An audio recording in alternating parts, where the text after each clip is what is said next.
I am now inside the car and I have right here a small control panel, switches and LED to see and monitor and control the fuel saving devices installed in my car.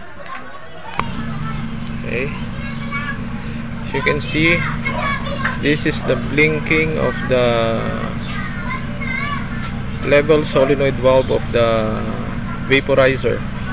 This means that the vaporizer is working properly. Okay, this stops blinking. It means that there's something wrong with the vaporizer. And I can control here the air bleed saving device and hydrolyzer saving device, hydrolysis cell. Okay, I can shut them down or turn them on. Okay, as you can see, this is the indicator of my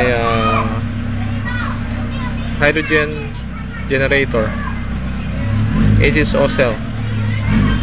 It only turns on every time I step on the pedal. See? So this will help to cool down the cell, and it will be effective only during the when the pedal is pressed. I can turn off the air bleed device or turn on.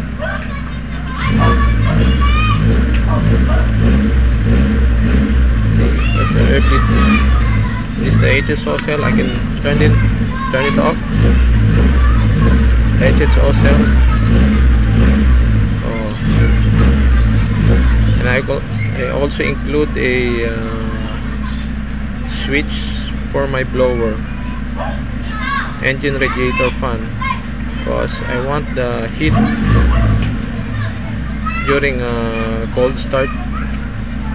So during cold start, I turn off the blower so the engine will